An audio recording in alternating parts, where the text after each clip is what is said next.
Cette semaine, Voyage Magazine vous propose une découverte des pays scandinaves à bord du Norwegian Star. La mer Baltique vous charmera, de même que les nombreuses escales que vous y ferez. Entre autres panoramas, le Danemark, la Suède, la Finlande, l'Allemagne et la Russie. Saint-Pétersbourg retiendra notamment l'attention avec son musée de l'Ermitage, l'un des plus célèbres du monde, aux côtés du Louvre de Paris. Culture, histoire et patrimoine font de cette région du monde un incontournable à visiter.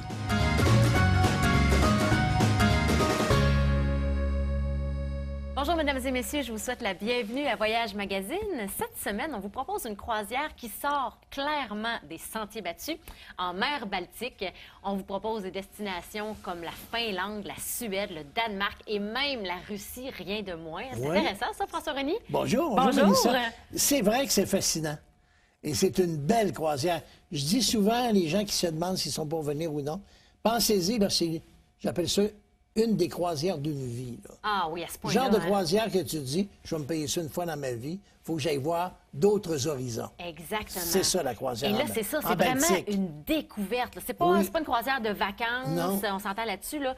C'est vraiment pour découvrir finalement des horizons, comme tu viens de le mentionner, complètement différents. Complètement différents. On y va, nous, à la fin d'août, bien sûr, sur le bateau, vous pourrez vous saucer un petit peu. Ceux qui veulent avoir un peu de piscine en fin de journée quand il fait beau soleil. Mais c'est sûr que ça commence déjà à être frisquet. C'est comme le Québec. C'est ça, là. Allez-vous vous baigner sur le bateau 25 août, 1er septembre? Oui, alors vous pourrez le faire là-bas aussi. On est à peu près dans le même climat. C'est pour ça qu'à compter du 15 septembre de chaque année, c'est la fin des croisières. Dans cette région-là. Dans cette région-là, c'est-à-dire la Baltique, qui est une mer absolument magnifique. Bien, parle-moi de la mer Baltique. 1600 km de long. Elle est moins salée que d'autres océans, que d'autres mers intérieures. On dit qu'elle est à peu près 30 de certaines mers salées. Ah oui, OK. Donc, le sel est assez bas, si tu veux, par rapport à d'autres. Et c'est une mer qui a été marquée par des batailles extraordinaires, par des conquêtes fantastiques. C'était la mer des Vikings. Des Vikings, c'est ce que je partais pour dire. Ben oui, c'est ça. C'est la Scandinavie. Absolument. Donc, c'est le haut de l'Europe, le nord. Tout un autre monde. Un autre monde complètement. Et puis, on se rend jusque sur les berges de l'Allemagne, où on pourra même se permettre d'aller jusqu'à Berlin. Et puis, se rendre jusqu'en Russie, donc Saint-Pétersbourg.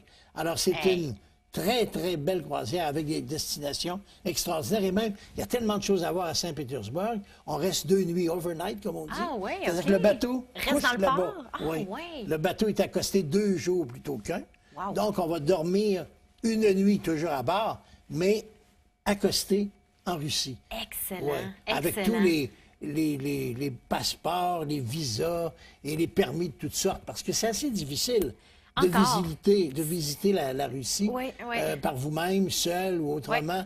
C'est mieux d'y aller en groupe, c'est mieux d'avoir tous les papiers organisés d'avance, avec des guides qui nous attendent, qui parlent un français impeccable. C'est peut-être là, en Russie, où les guides parlent le mieux français de tous les pays qu'on visite. Je ne parle pas de la France, évidemment. Parce que c'est à part. Mais, tu sais, les Italiens, ils marmonnent un petit peu le français, des fois, un guide italien. Quand on est en Espagne, il y a cet accent très fort qu'on reconnaît. Bon, quand tu arrives là-bas, tout le monde dit, mais vous l'avez appris où, votre français? Mais il y a un passé commun là, entre la Russie et la France. Les Russes aimaient beaucoup, beaucoup la France à une certaine époque. On enseignait le français à la fin en Russie. du régime des Tsars. C'est ça, exactement. 19e siècle, c'était très populaire. C'est comme si ça restait, finalement. C'est comme si ça restait. Puis la grande surprise, on pense toujours qu'ils vont dire, moi, j'ai vécu 2 ans à Paris. Non, non. Ils l'ont appris à l'école, à l'université. Avec comment je pourrais dire, une perfection de langue incroyable, un beau vocabulaire. C'est là où on a des guides francophones qui parlent mieux notre langue. Très intéressant. Avant de tomber plus spécifiquement dans l'itinéraire, j'aimerais qu'on parle de la compagnie. C'est une compagnie qui est très aimée des Québécois. On en a parlé dans une autre émission, Norwegian Cruise Line. Norwegian Cruise Line, pour toutes sortes de raisons. D'abord, ils ont innové et continuent de le faire. Il y a des bateaux de la NCL qui a jusqu'à 29 restaurants.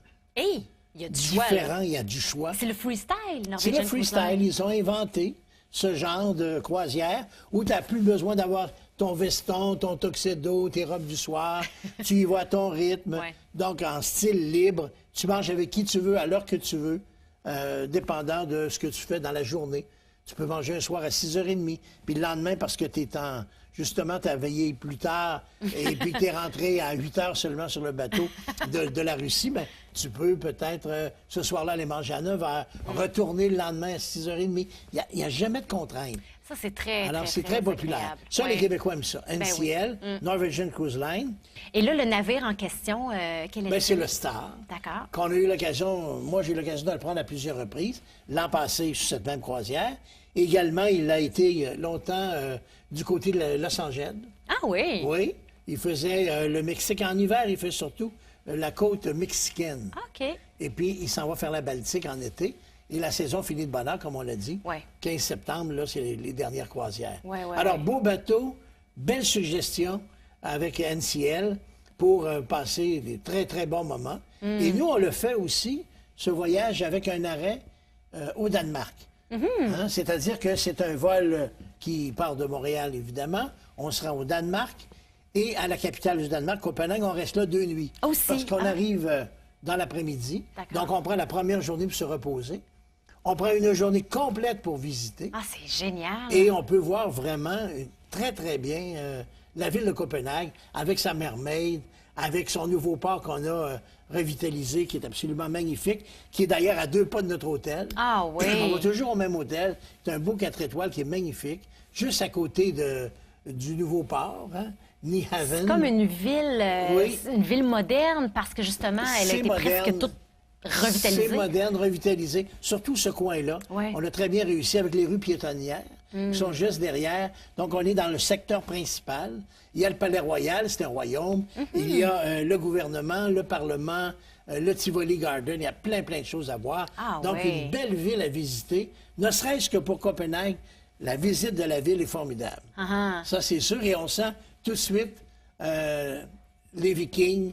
On sent cette énergie-là. Cette énergie qu'ils avaient, qu'ils ont été les premiers vraiment à prendre le monde d'assaut. Quand on ira en Finlande, on va le vivre encore plus.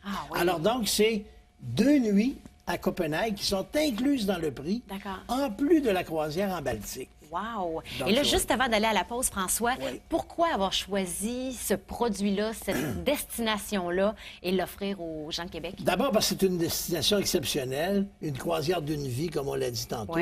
Et tu l'as dit en entrant, hors des sentiers battus. C'est que les gens ne l'offrent pas en général chez les agents de voyage. On n'y pense pas, on n'est pas familier avec le produit. Nous, on le fait depuis 5 ans et c'est un immense succès chaque année. Excellent. On s'arrête donc quelques instants. Je pense que ça, en tout cas, moi, ça m'a accroché. J'espère à la maison que ça vous a accroché également. Restez des nôtres. Au retour de la pause, on détaille l'itinéraire pour vous. Quelle ville de Russie est inscrite sur la liste du patrimoine mondial de l'UNESCO depuis 1990?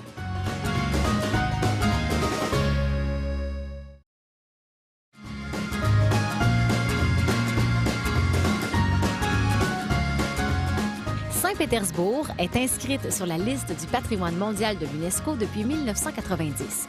Fondée en 1703 par le tsar Pierre le Grand, la ville possédait déjà un urbanisme résolument moderne et une esthétique d'origine étrangère qui devait permettre à la Russie d'ouvrir une fenêtre sur l'Europe et de contribuer, selon le souhait du tsar, à hisser la Russie au rang des grandes puissances européennes.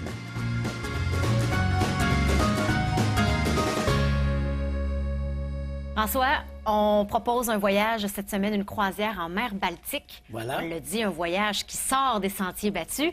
On débute tout ça à Copenhague. Oui, on passe 2 jours complets. 2 jours complets. Et on monte à bord la 3e journée. Nous voilà arrivés sur notre NCL Star.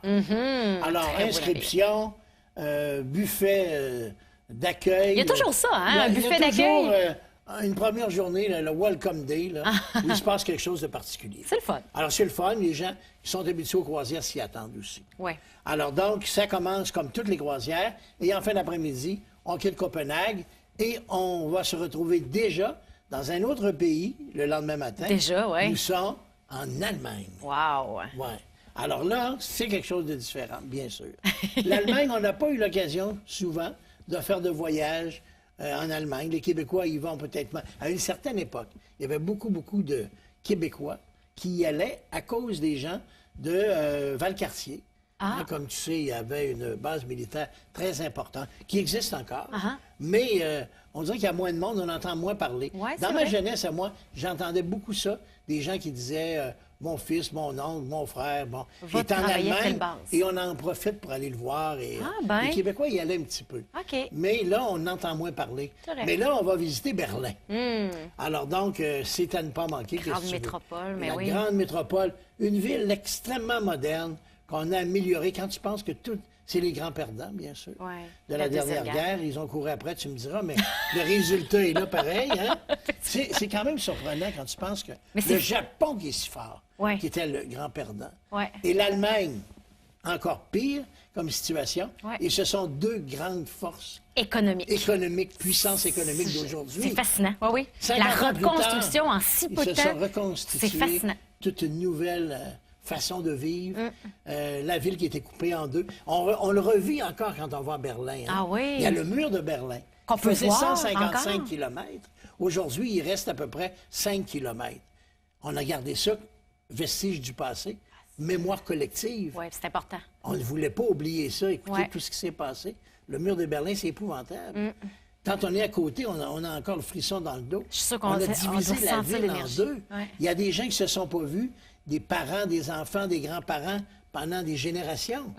Ils montaient sur un escabeau pour arriver à une certaine hauteur, l'autre sur l'autre escabeau, l'autre bord, puis on essayait de se faire comme ça, à 100 pieds, 150 pieds, s'envoyer la main. C'est la seule relation qu'ils ont pu avoir, les familles. Et bon. Alors, quand en 89, on va mettre c'est le cas de le dire, la masse dans le mur, là-dedans, puis qu'on défonce ça, ça a été une libération pour tous ces peuples de l'Est. Hein? Alors, il reste encore une partie du mur où il faut y aller. Et puis, il y a le Checkpoint Charlie. À l'époque, on avait un endroit, les Américains demeuraient, après la guerre, là, les Américains sont demeurés là pour faire la paix, et ils contrôlaient cette porte d'entrée est-ouest pour ceux qui visitaient d'un côté ou de l'autre, surtout les gens de l'Ouest qui pouvaient y aller, l'Est ne pouvait pas venir, comme on le sait. Et c'était ce fameux